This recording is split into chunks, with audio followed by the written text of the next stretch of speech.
China's Communist Party has begun its once in every 5-year Congress. President Xi Jinping is eyeing a historic third term in power as the head of the government, the party and the military.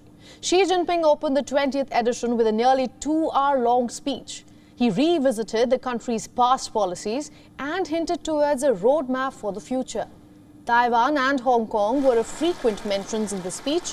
Xi Jinping called for a reunification of China and also quashing separatism propagated by the Western sympathizers. In response to separatist activities aimed at Taiwan independence and gross provocations of external interference in Taiwan affairs, we have resolutely fought against separatism and counter-interference, demonstrating our resolve and ability to safeguard China's sovereignty and territorial integrity and to oppose Taiwan independence.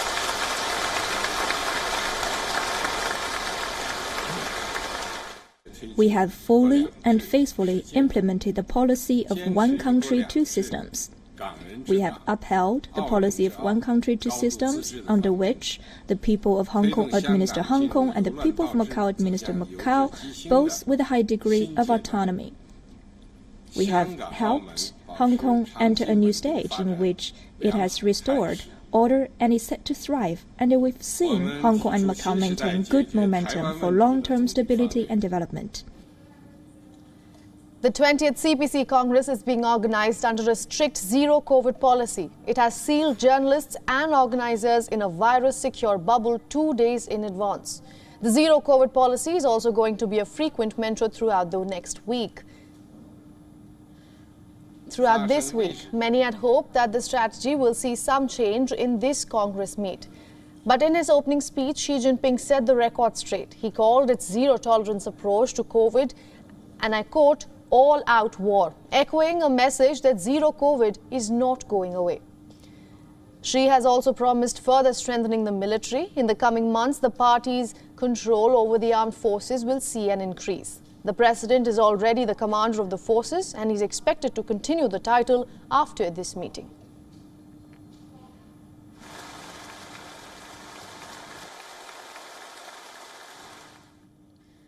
Now, to give us more insight, we are being joined by Einar Tangen from Beijing. He's a political and economic commentator on China. Welcome to the broadcast. Now, I want to start with the zero-COVID policy. Many had hoped within China that there will be some kind of change in the strategy. But with Xi Jinping calling it an all-out war, is it safe to say that lockdowns are here to stay? Well, they're not here to stay. I mean, what you have is a situation which is a virus that's scientific. It's not a political decision. You either stick with the science or you go with politics. You end up with, like the United States. It's not a good alternative for China. They're also very concerned recently about long COVID. 3% of those in America and Europe who've got the disease have symptoms of long COVID even a year after they've had the initial illness. This has moved about 500,000 people off the workforce in the United States from the positive, productive side to the side where they're going to have to be taken care of, possibly for a long period of time. So it's a very serious issue for the Chinese. They have a large population. They don't want to see a lot of harm. As you saw in the speech, it was very much about people policies. Right. Now, the opening remarks by Xi Jinping were a look back on the past 5 years. But the experts we have been speaking to say that not much is going to change when it comes to the Taiwan and Hong Kong front. How do you assess this with Washington saying that China intends to reshape the international order? Well, I mean, there's two narratives. You have Washington saying that it's China reshaping it and Beijing saying that Washington is doing it. Obviously, Washington is sailing ships up and down the Taiwan Straits on a monthly basis, sometimes bi-monthly. They're arming Taiwan to Beijing. This looks like a lot of the same kind of provocation that was used against Russia and Ukraine. So at this juncture, there's going to be no change. They have said explicitly that they hope for a peaceful resolution to this, as they have always adhered to. but they are not ruling out any kind of armed intervention if Taiwan were to declare independence. Now, interestingly, there was no mention of the Ukraine-Russia war, not even indirectly. Why do you think that was the case?